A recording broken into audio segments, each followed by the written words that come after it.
Magandang umaga po sa inyo mga ka-idol.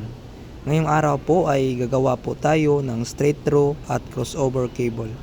Unahin po natin ang paggawa ng straight through cable. Ang straight through cable po ay ginagamit upang ikonekta ang dalawang device na may magkaibang uri ng network interface. Ang mga halimbawa po nito ay pagkonekta sa computer to router o di kaya switch.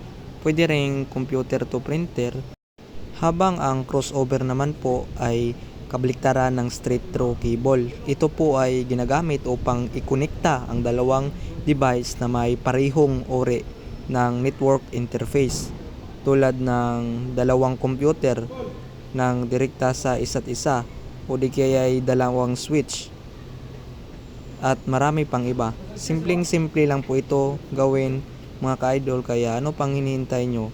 Subukan nyo. Hanggang dito na lang. Bye bye. Thank you.